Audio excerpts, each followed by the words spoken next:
welcome to another episode of the Great Work Launchpad. My name is Chris Nelson.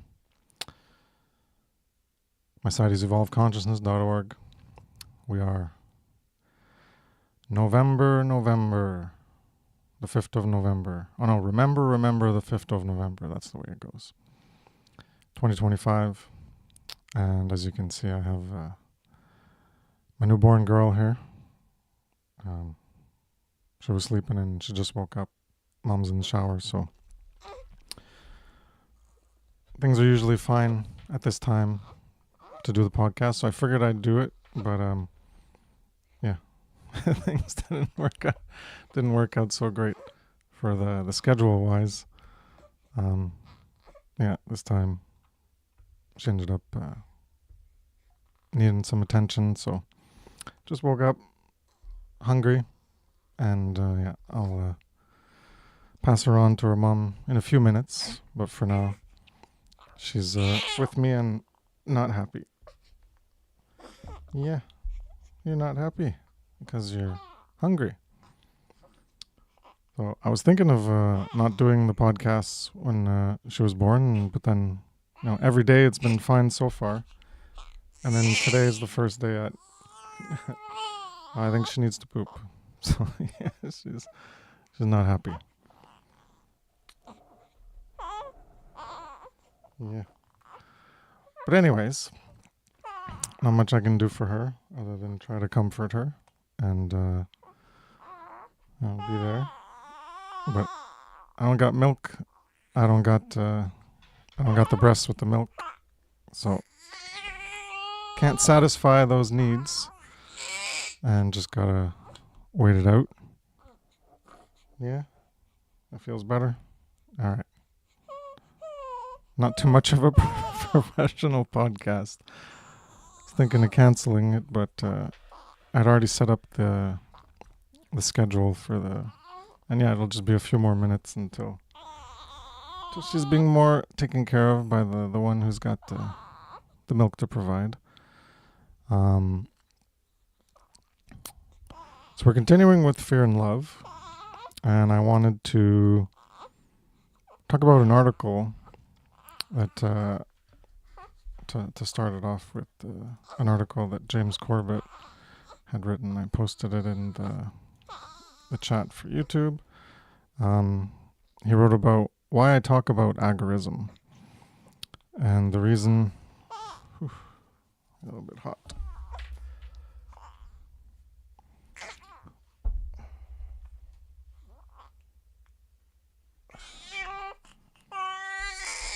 Yeah. And the reason I want to talk about... All right, hold on a second. I'll be right back.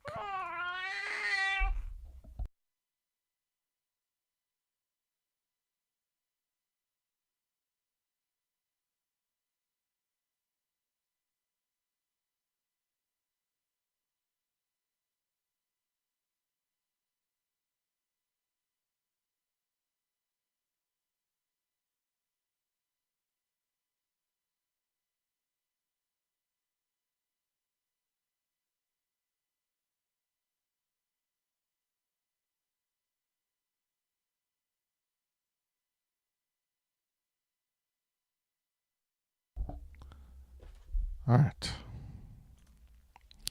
Sorry about that. So yeah, 5 minutes of interruptions at the beginning. So this article, I guess I could bring it up. Let me try to do something here. Bring that up here. And we add a browser. I guess I could just do browser capture.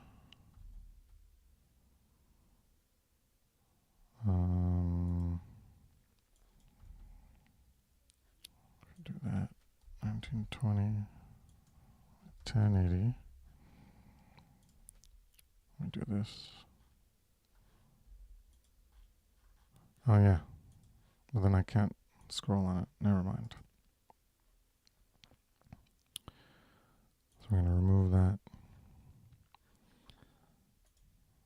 add a window capture. And there we go. So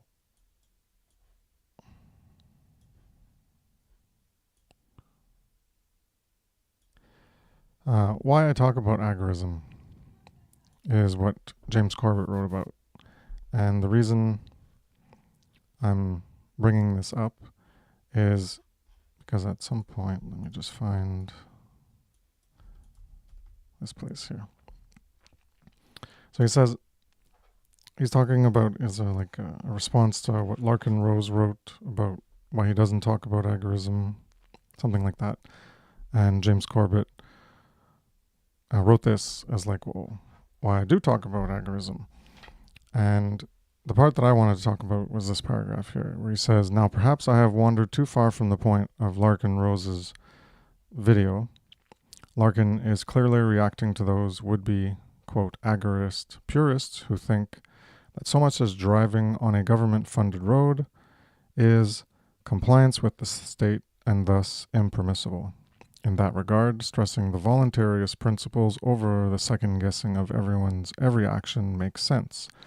No one appreciates the smugness of self-declared purists who spend more time nitpicking the actions of others, like libertarians, who are largely devoted to the same cause, despite voting in elections and engaging in other non-counter economic activity than they do in acting and actually working against the state.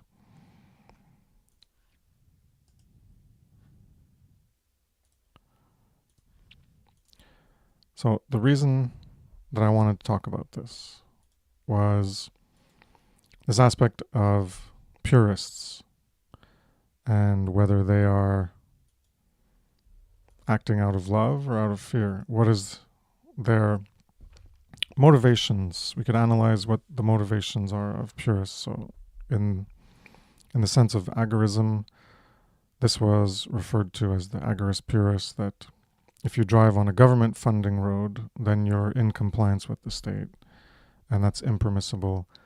And so then they criticize anyone who claims to be an agorist or voluntarist, who's also driving on the roads. And so then you're not living up to what you say you want. So being a purist in that sense of this agorism, this modality of agorism or voluntarism. And Corbett's saying, well, if you're stressing the voluntarist principles over second guessing of everyone's every action, makes sense. No one appreciates the smugness of self-declared purists who spend time nitpicking. People who are largely devoted to the same cause, and maybe they're voting in elections and engaging in other non-counter economic activities. So rather than they spend more time nitpicking those people than actually working against the state. So that's an interesting thing to analyze, is these purists who are looking at things and it's like all one way or not. And it's a tricky thing to look at the purists, whether they're doing that serving agape love, care, syntropy, evolution, construction, coherence, etc. And there's arguments for or against it. And what we're talking about is compromise here. There is an aspect of compromise at play, because what we have to realize is how much are you going to get done if the only people you're going to ally with are others at your level of purity, we'll say. When there's evil at your doorstep, fighting against it is an act of love, like the American revolutionaries did. But they also did ally with those at a lesser moral level than themselves. and they allied with rulers of other nations, even though they opposed the ruler of the nation that they wanted to be free from. They went and allied themselves with, we could say more or less the equivalent, as it's a ruler of other nations, to gain their support, and without which they would not have won their battles. If the Americans at the time, the revolutionaries, did not seek alliances with other nation states against England, then they would not have won. They would not have had the manpower. So they played rulers against each other via their pre-existing historical conflicts, so France and England, and managed to get help from France eventually. So it's still an act of love to fight against those who sought to subjugate them. But they had to compromise or simply be obliterated, hung for treason, whatever, against the crown, and they would have lost. And what is America now would not have been. The British Empire would have probably maintained its strength, having this huge colony. Maybe there would have been independence, or it would have been a commonwealth. Anyways, there's all the future that could have happened, but it wouldn't have been a nation more based on principles of freedom because of their fight for freedom. And a lot of these revolutionaries, the founders, were deists in natural law. They even had,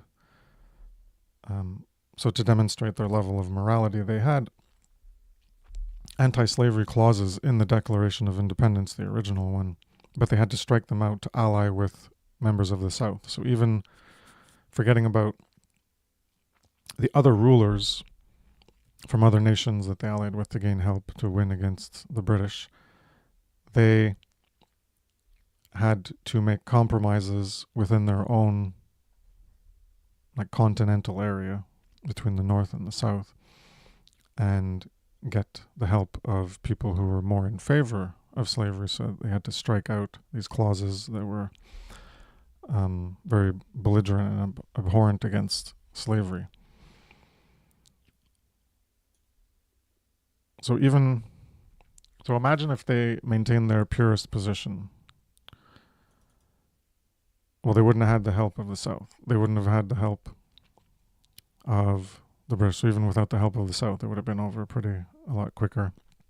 Without the help of other nations against the British, they wouldn't have succeeded in the end anyways. So when you're looking to do battle against evil, when people are not on the same moral page, there's no pure position you can take, is what I'm trying to get at. You only get the pure position when the aggregate is pure. When everyone's on the same moral page, then you can align at the same moral level that you're at, respectively.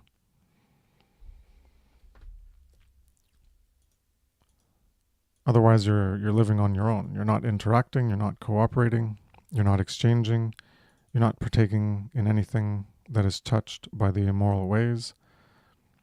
You're not driving on roads. So if you're not driving on roads, if you want to be this purist in the agorist sense, then you're not going to be driving on roads because they were all made by taxpayers' stolen money. If you want to be a purist in that sense, you have to engage in counter-economic activity that counters the state, that you're not in compliance with the state. So there's all these purist positions you can have, even in the natural law movement, so-called, where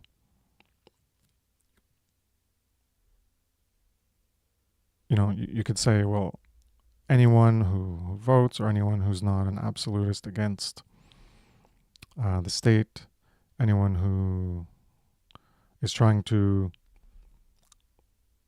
create lesser evil through that mechanism, and you can have that position,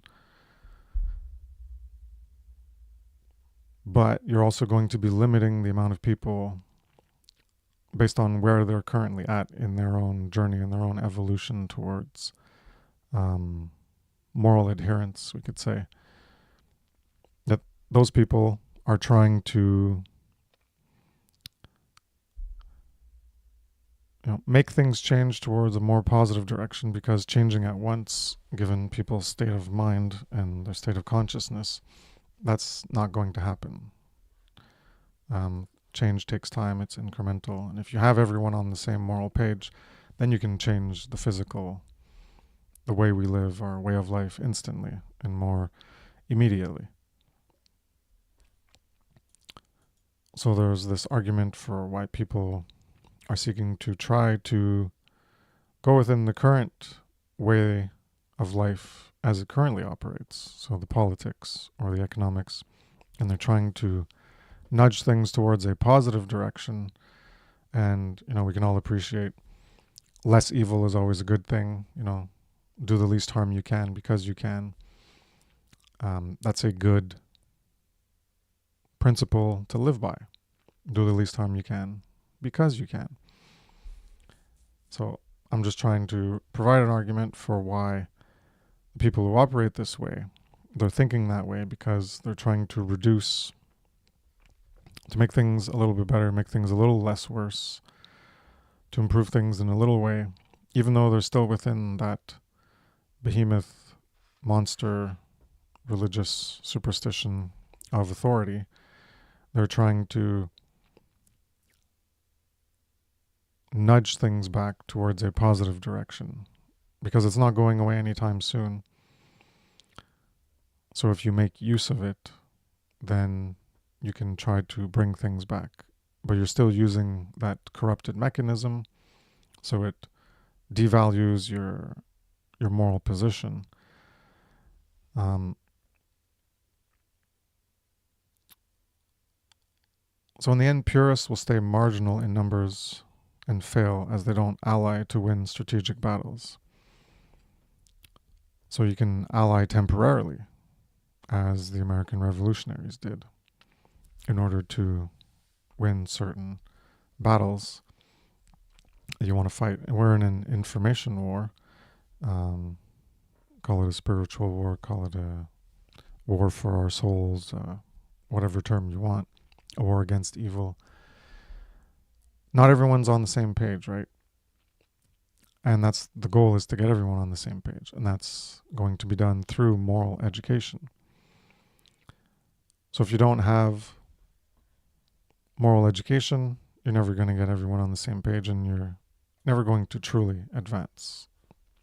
And that's been the failure of humanity for ages and ages, is that there's so many revolutions that happen, yet the advancement of consciousness towards moral self-actualization is not being accomplished very well, because they're, in a sense, putting the cart before the horse.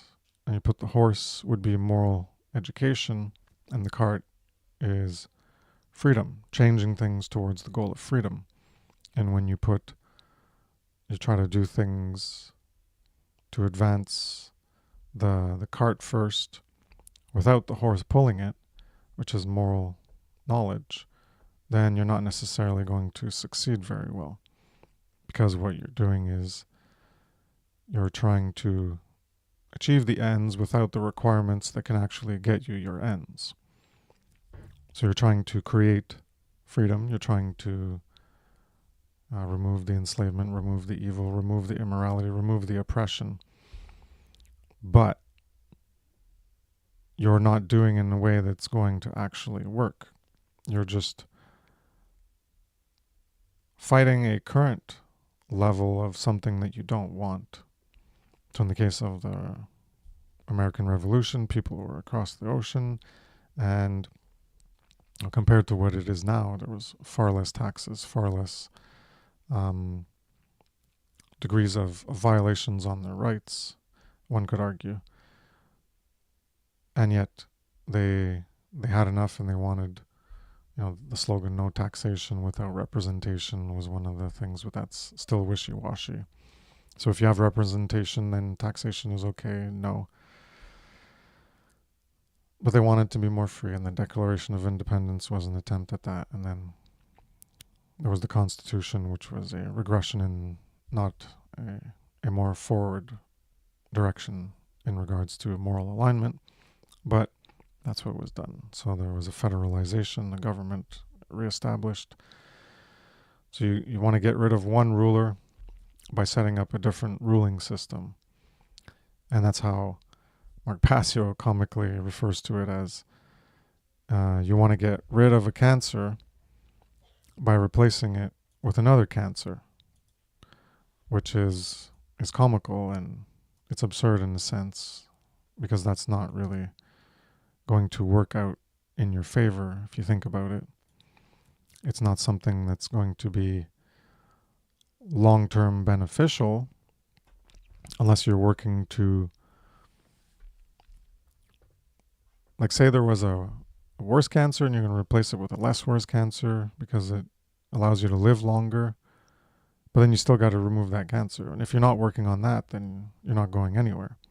You're just delaying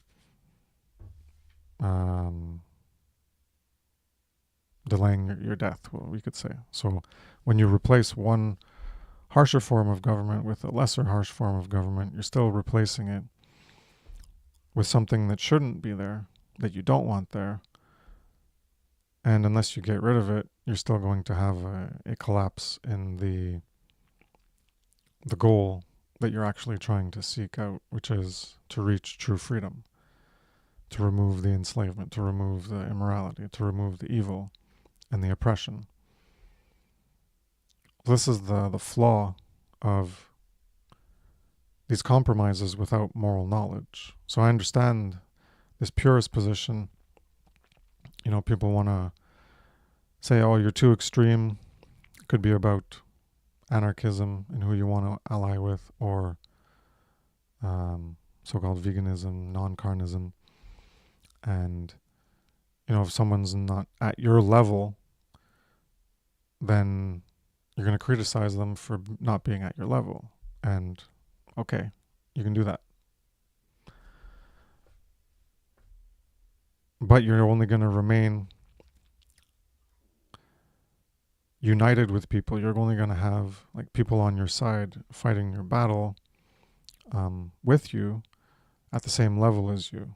And you're sort of making enemies of those who aren't ready to hear it or change. And so be it. You know, you can do it that way.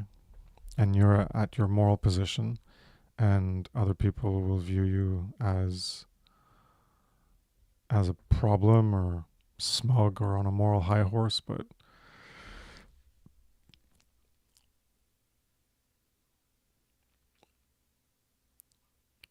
you know, I don't like those dismissals of people saying, oh, you're on a moral high horse, and as if it's an attempt to invalidate one's position.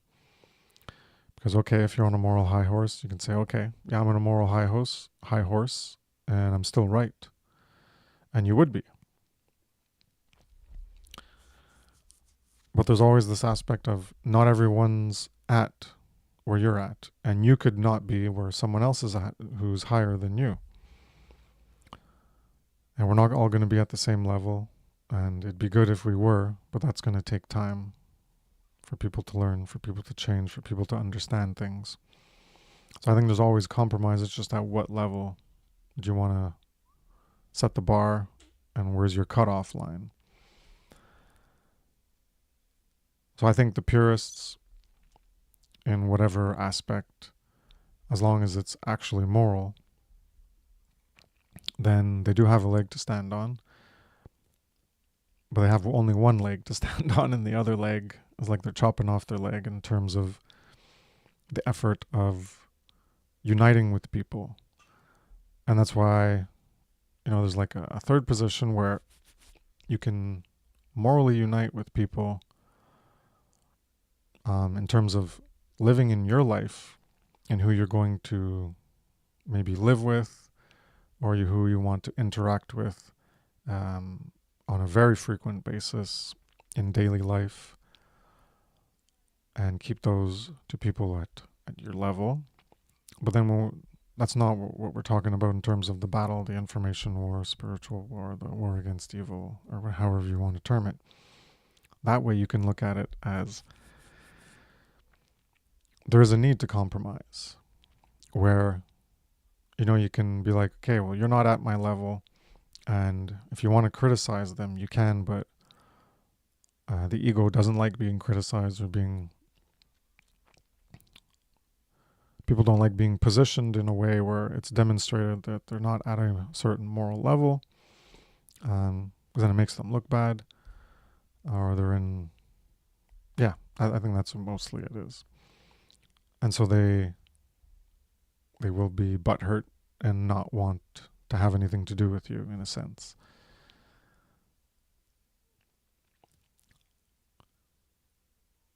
So they aren't living as much, they aren't serving as much in agape, love, care, syntropy, evolution, construction, and coherence.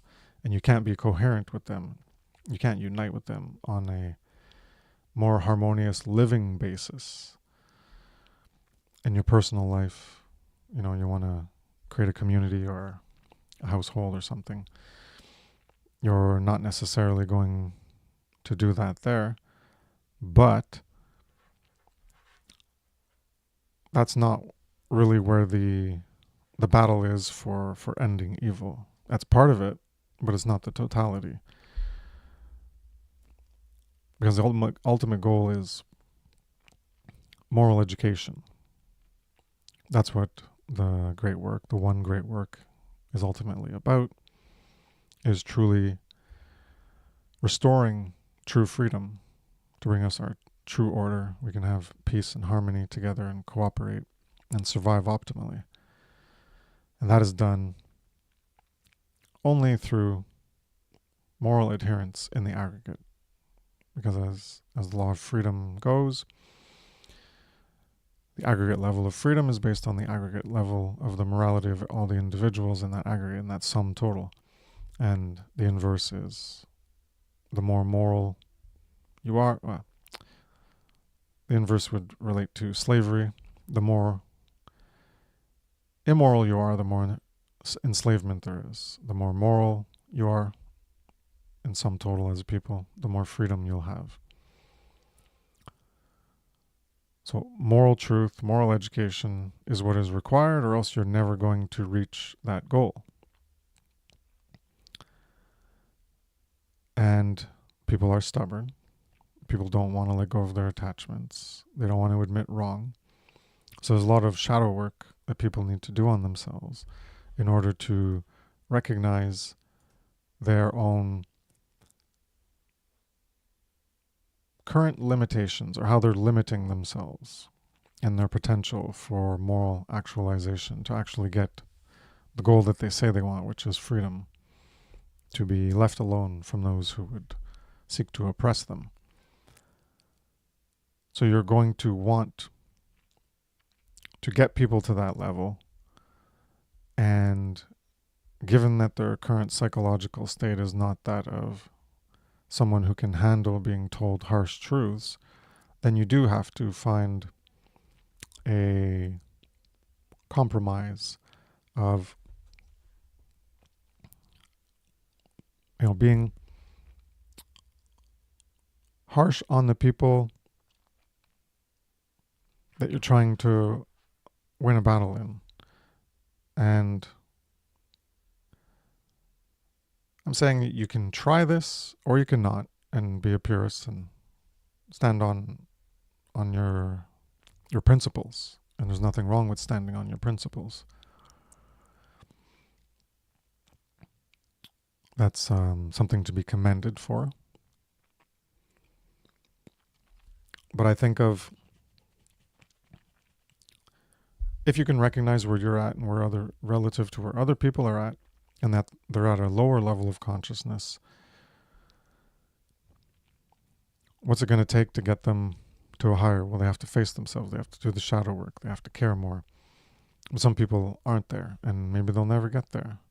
And, they're in denial, and they just want to think that they know and they have the answer, and they're going to work on this way, and they don't need to self-actualize morally more. So then you're like, okay, well, forget about them. And then mostly everyone else is just going to be like this. So it's like, forget about them. And then in the end, you're just forgetting about everybody, essentially. And who do you find yourself with? Well, yourself and others who accept the same level of moral adherence as you, or whatever your criteria is, maybe a little bit less than you. And that's your cutoff line. And then in the end, are you fighting with others in the same battle? And maybe you could be. Maybe you don't even need to talk to them. Maybe you can do your thing, and they can do their thing. And in the end,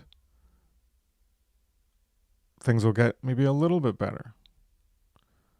But here's where it gets tricky, because if those people, like Corbett's arguing that, nitpicking the actions of others, like libertarians who are largely devoted to the same cause, despite voting in elections and engaging in other non-counter economic activity.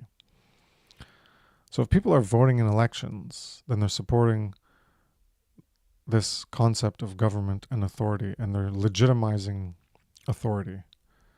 They're saying, let's continue to have authority continue, but we're just going to try to improve the system of authority. We're going to try to make it less harsh, less evil. Well, if your choices are evil and less evil, well, less evil, obviously that's preferable, but that's the trap of the political system, where people get conned. Oh, this person's less worse than that. And the other people on the other side of the political spectrum, well, they're thinking the exact same thing about the person you're looking at and saying, oh, well, they're less evil than that one. They're thinking the opposite. The one you're looking at, they're going to be like, oh, well, that one's more evil than the one I'm looking at.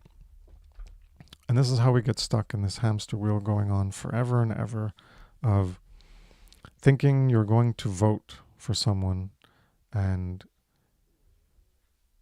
they're going to use the power of the authority, which is going to continue to tax, continue to steal, continue to use violence, have a monopoly on the false legitimacy of violence, and a monopoly on force, on defense, where you deny people the right to their own self-defense.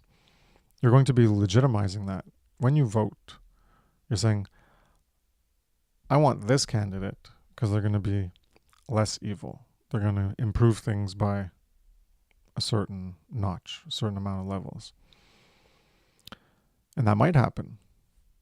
And let's say in an ideal situation, they do improve things by certain notches and they don't make things worse in other ways, which could, like, in some moral accounting, wipe out, they do good here and then they do worse here. So it wipes out and it's not better.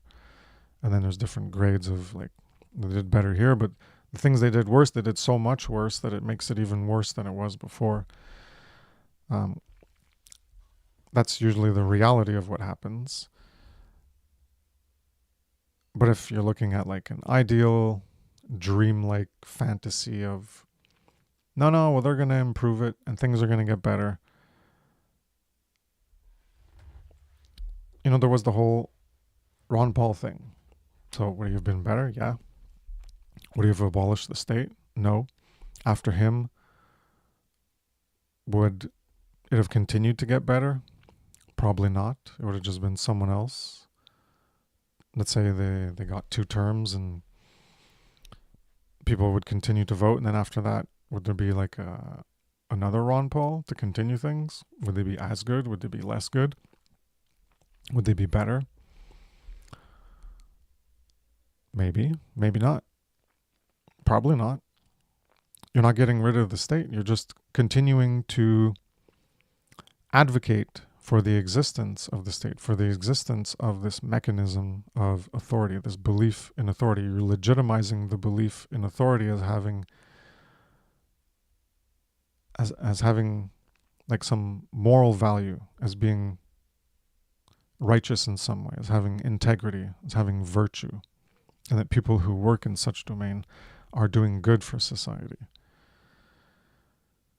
And that's not the reality. Even though you have a lesser evil, it's still a form of evil. So if you're given the choice, when you're someone who can recognize this and you're operating from more of a principled position, you could call it a purist position, but it's a more principled position, you're going to be like, well, I reject both those choices. Just because something is lesser evil, I'm not going to choose the lesser evil just to keep evil around just because it's less worse than the other one. You're still keeping evil around. Then you're a part of it. You're part of advocating for the continuance of that. Even though it's lesser, it still is in that polarity of a very significant degree, especially when we're talking about politics and voting and the system of authority. This is not a good thing to have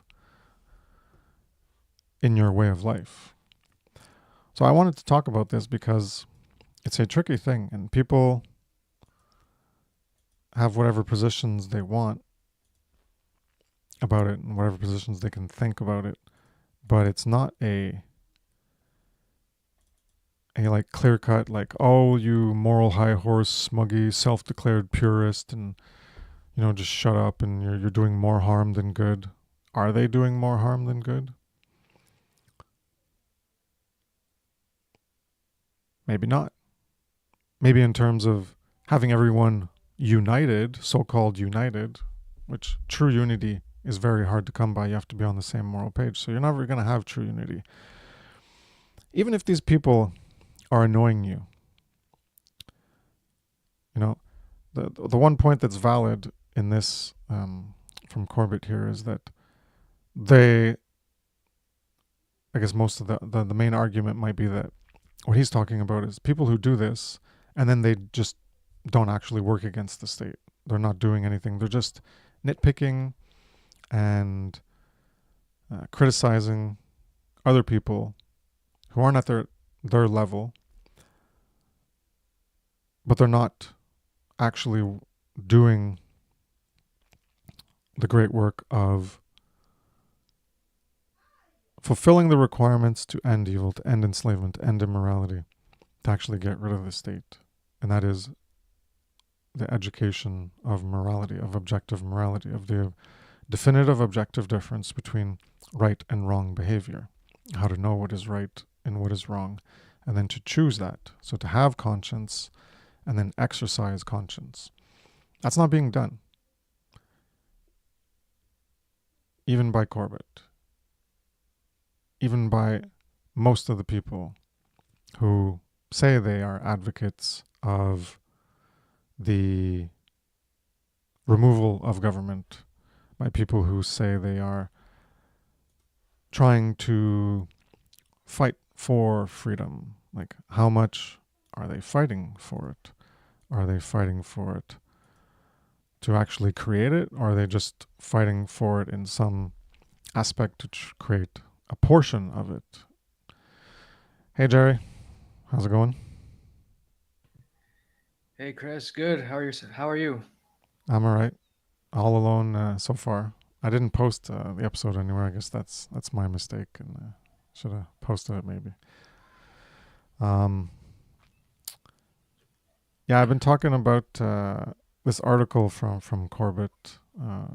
Why I talk about agorism. So I've been talking about for like 35 minutes or so, this aspect of purism, because that's what one of the main points of what James Corbett was arguing against was these. He referred to them as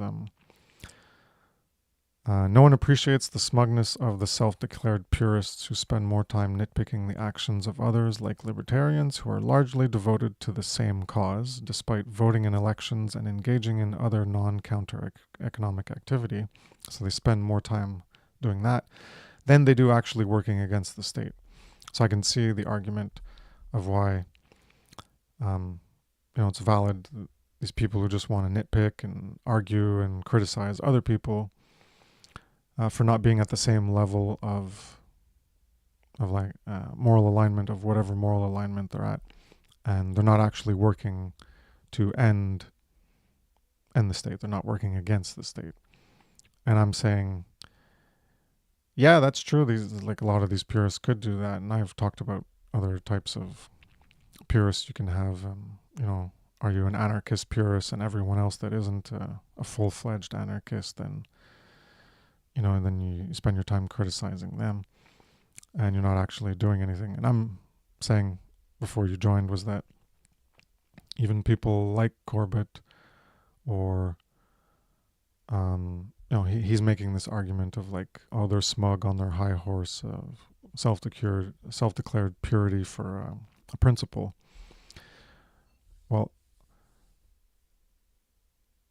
how much are you working against the state, against the belief in authority, if you're not engaging in moral education, if your work does not contain any breakdown of what objective morality is and how to align with it and how to live it? If you're not defining it, then how do you know you're even living it? So, like, as far as I know, Corbett hasn't done that. The closest one he came to was saying the government is immoral. He made a video on that. But, people are not talking about these fundamental principles of the requirements for reaching this thing that you say you want, true freedom, is going to be based in how do you actually get true freedom? Well, you don't get true freedom by people being immoral, by people wanting to support government or wanting to have government in some degree. So people have to be on that same page that, like, okay, we're going to try to, vote in someone who's better, who's going to make things a bit better. I can see an argument for that, to try to lessen things and make things incrementally better, because things aren't going to change all at once. People aren't at that level. If we were all on the same page, then we could, all of an instant just end government, but that's not likely going to happen. It won't happen. Government's going to be around for a while because that's the state of consciousness that wants it. But if you're going to be like, okay, we're going to incrementally make things better, then you still have to have as your stated goal that we want government to be gone, but we're going to try to diminish its power over people's lives by getting people in power to remove that power from the government. And, that could be one avenue, one way to incrementally move things forward. But these people everyone who's doing this, the libertarians or the minarchists or whatever, their goal isn't, okay, we're trying to abolish government, remove government from our lives. And one way we're going to try to get to that eventually is by putting people in power, or trying to incrementally remove all that power. They're not stating that as their goal. So ultimately it's like a failure, and they're not actually going to create what they say they want. And so as a purist, you could be right in criticizing them and saying, hey, you're not actually going to get what you want, and you don't even understand what you want. You don't even have the definitions. So you're working against your stated goals because you don't even have the definitions for your goal, what your goal is, how you can create your goal, what the requirements for that goal is, and then the requirements to get that implemented. These people are not working with this foundational principle of this is how you get it, and we're going to try to subvert that institution to try to create it. Anyways, it's a really like convoluted thing that I was trying to get at, but I was trying to frame it in the sense of who's serving agape love, care, syntropy, evolution, construction, coherence? These purists, or the people who hate the purists, who are like, oh, get off your moral high horse, and this aspect of compromise. That's what I went in earlier in the show, that there's going to be a need for compromise. In the American revolutionaries, they compromised with the South to strike those abolition clauses from the Declaration of Independence. And then even after that, they compromised with other rulers of states like France to get help to win the War of Independence. So there's always compromise needed when you're in a battle, and you don't need to be on the same page with everybody to have some part of the goal in common. I think I've talked about this before. I remember Brandon was here talking about that many months ago, where you don't have to be on the exact same page, but you're going to have some goal in common. So it could be, like in our case, we want to end the state. So you can unite with agorists, you can unite with voluntarists and anarchists, and everyone has this idea. They might not know how to create it, but they're trying to get there, and we can unite with people on that basis, in not in true unity, but unite in whatever endeavors we have, in whatever battles we're going to engage in. If we need to work together in some capacity, then we can work together with people who have some aspect of the same goal, even though our goal, someone's goal could be like this big and the other people are like smaller. Well, it's still part of the bigger one, and you can work together towards that small part of what your larger encompassing goal is. So even though they don't see the big picture like you can still work with them at a smaller level to try to get that smaller part to move forward. Yeah. What do you think? What, do you got an opinion on this? Yeah, I mean, it's kind of as above, so below, or the microcosm and the macrocosm, as in, or I'm talking more about the tarot. So the minor arcana and the major arcana. So it's like, I guess what I'm trying to say is we can use all the help we can get, as you said. Yeah. Yeah. But yeah, you made some great points. I was wondering, how did your homework go there last time? You said you were doing good rewriting things.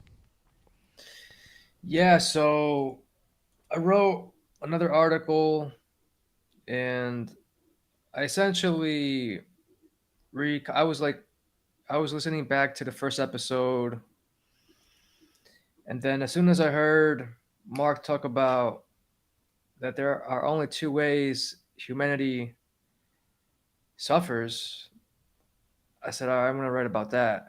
Yeah, that's a So good one. it is. So you And changed it up again? yeah, so that's my second article I've written. All right. And so last week I had written the 8 paragraphs, but I hadn't revised it yet. And I did revise it. And yeah, I actually revised it one more time before joining this meeting. And it's done. I'm sure it's not, I don't even know it's not super high quality per se. It really just kind of came out of me. I mean, I was just kind of typing, and I just kind of typed in the 8 paragraphs. So when I edited it, it was more, okay, that has to go. All right, this makes sense. But the whole content really just, it was sort of it just came out. So yeah, I Well, that's could good. kind of, yeah. Yeah. Would you want to read it, or you still want to work on it a bit? I am prepared to read it, and I feel not really confident, but I'll just go ahead and read it. So, Sure. Sounds good. all right. And feel free to stop me. So, the only two ways humanity suffers for two reasons and two reasons alone. One, people believe that which is not true. Two, people refuse to accept that which is true. Now, think about it. If we could suffer, what way would that be? Doing something dumb, ignorant, such as placing your hand on a hot stove for no good reason to just get a third-degree burn. Suffering is not that bad once you know the reason behind it. For example, fighting for true freedom. Yeah, it may suck to have to work and sacrifice time into doing the great work, but at the end, it will pay off. Suffering for no reason or without purpose is mindless, stupid, and childish. Hmm.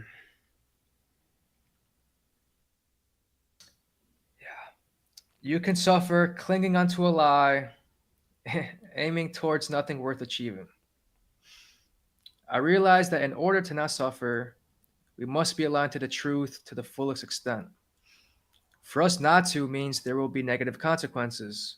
Example, slavery, mind control, violence, and abuse.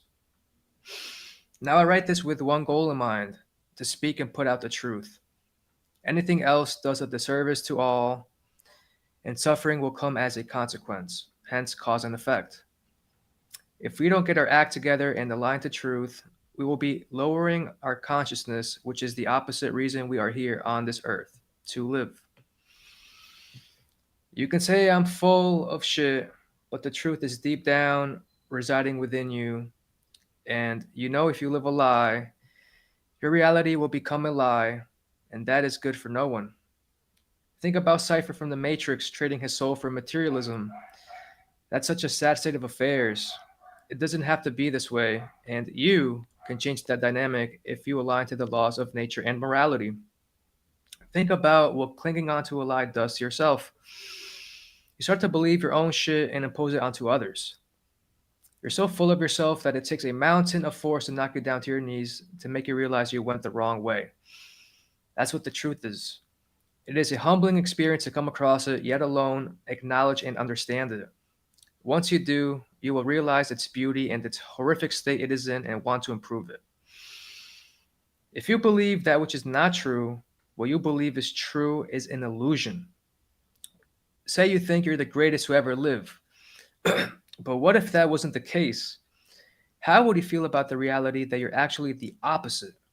That makes some never want to go to truth because they don't want to let go of that false illusion or the ego that makes them think they're someone they're not. I've been there and it's not fun. Even years after looking and studying truth, am I turning lead into gold and it takes hard work. One must be hard to accept the truth and it's worth it because it will heal and lead you down a path that makes life worth living. Hardship will come, but it doesn't last. Illusions last until you break out of its spell. There's also a class of individuals who want people enthralled by sorcery and absurdities. What if I told you you hold the keys to your inner kingdom of heaven? Would you be brave enough to unlock it and rise above the ashes? What if I tell you there are angels, quote unquote, or quote, yeah, waiting for you and willing to lend a hand to do so? You don't have to go it alone, but if you did, it would be worth it. I'll end it with writing people that refuse to accept the truth, refuse to accept what will liberate them. If you want to remain a willful slave, stay where you are, be content with nothing and do nothing. If you want to be free, listen to wisdom and your heart, for that may lead you down a road 99.99% of individuals aren't willing to go down because it is unknown to you at the moment, but once you know it, it will tell you you have to change your life around because you were always in control.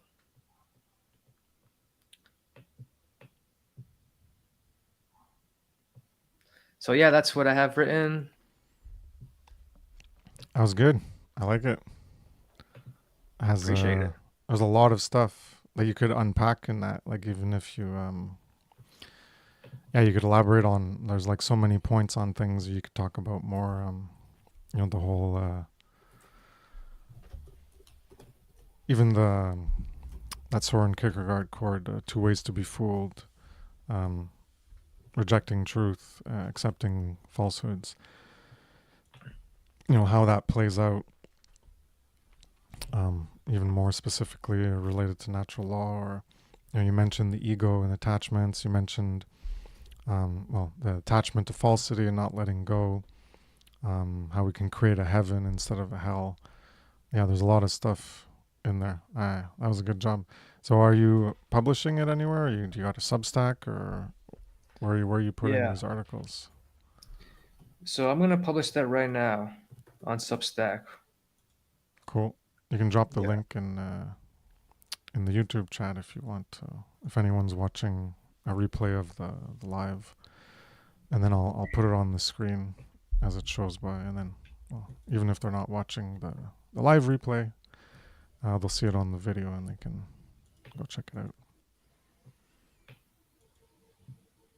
Yeah. So I'll go ahead and publish it, and yeah.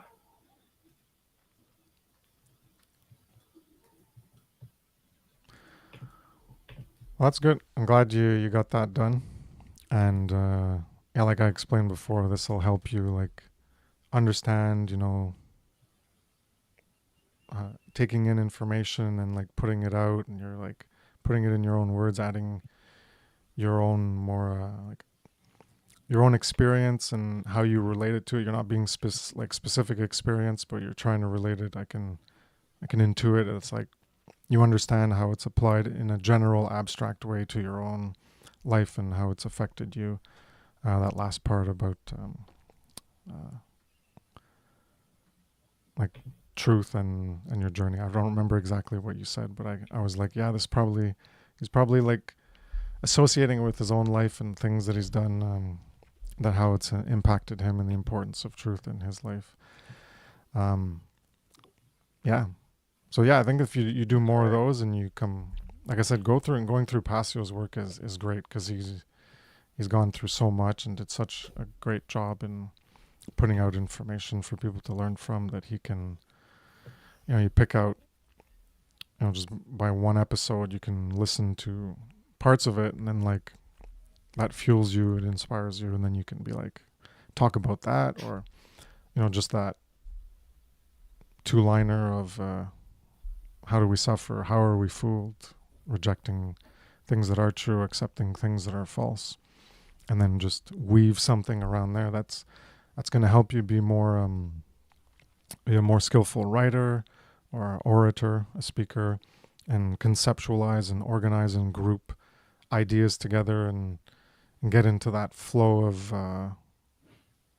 like, I guess, being a creator of content, and how to synthesize words and the structure in the sentences to get a coherent understanding, convey a message that you want. So I think that's great, and hopefully you continue, and yeah, if you do another one, let us know, and you can read the next one here too. That's good. Appreciate you doing that. Yeah. Thanks, man. I wrote down what you said, so I will come with another article next. Yeah. Whenever. Yeah. I'll Yeah, let no you know. promises. Like, I'm gonna do it next week. That's a good deadline. It'll make you do it if you want to do that. But yeah, no pressure. Yeah. I've been looking forward to kind of, hey, what's next sort of thing. So Cool. Yeah, you could go back to, I think the original idea you had was solipsism, so you could go touch on that. There's the yeah. three tenets as Passio explains it, and you could even look up Right. like a philosophical definition or like the mainstream definition and like analyze it versus what Passio says, and look at the etymology, and which one's true according to the etymology, which is what Passio is part of what he talks about. But then, like, are the three tenets, did Passio just invent that? Is it true? How are these three tenets true? How does it make sense in terms of the etymology? Is what the mainstream says it is? Does that jive or does it conflict? I'm just giving you ideas of what you could do about solipsism, and it'd probably be longer than 8 paragraphs. But anyways, that's just an Right. idea. No, totally. I think that will be more than 8 paragraphs, but I think I'll do that. Just focus on the solipsism.